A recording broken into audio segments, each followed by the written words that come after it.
जब बालक रोने लगा तो भगवान ने कहा बेटा डरो मत, इस राय गति को हमारा प्रसाद भोग समझ करके तुम यदि ग्रहण करोगे तो तुम्हें कोई कष्ट नहीं होगा, दुख नहीं होगा, कामादिक विकार अभिमान नहीं आएगा।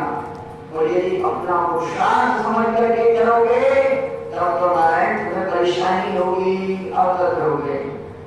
देखो नारायण ध्रुव स्वयं जब चाह रहे थे वो देंगे, अब पिताजी स्वयं बड़े हो गए, देने के लिए आए हैं।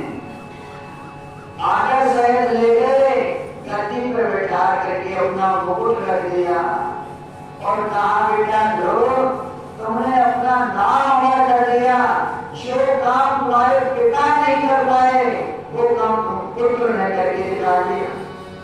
अरे जो भगवत राम की हम नहीं कर पाए थे वो बेटा तुमने कर लिया, तो क्या करें। अब हम जाते हैं बेटा वन में, तुम रहो घर में। पिताजी चले गए वन में और बेटा रहे घर में, राय गद्दी में। विवाह हो गया, विवाह होकर के महाराज शिकार खेलने के लिए इनका छोटा भाई गया और गंधर्वों के साथ में युद्ध हो गया। न ये हारे न वो हारे।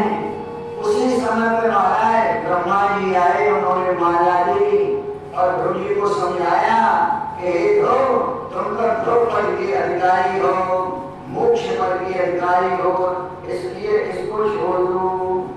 ये बात सुनकर के महाराज बहुत लंबे समय तक इन्होंने राज्य किया है और राजपाट धन धान स्वयं धर्म कर्म से रहते हैं और प्रजा को भी धर्म कर्म में लगाते हैं। इस प्रकार से जैसे ध्रुव ने अपना अर्थ, अपनी संपत्ति सब भगवान के चरणों में समर्पित कर दी और द्रौपदी के अधिकारी हो गए। अंत में उस समय आया, मृत्यु देवता आए और कहा महाराज आप हमारे सिर पर चरण रख दीजिए। बोले क्यों? क्योंकि ये नियम है, भगवान के भक्त की मृत्यु तो हो नहीं सकती। भगवान ने कहा है न मे भक्ता प्रणश्यति, भगवान के भक्त की कभी मृत्यु नहीं होती है। इसलिए महाराज आप मृत्यु को जीत गए हैं, मृत्यु को पार हो गए हैं, इसलिए उन्होंने मृत्यु मूर्धनि पर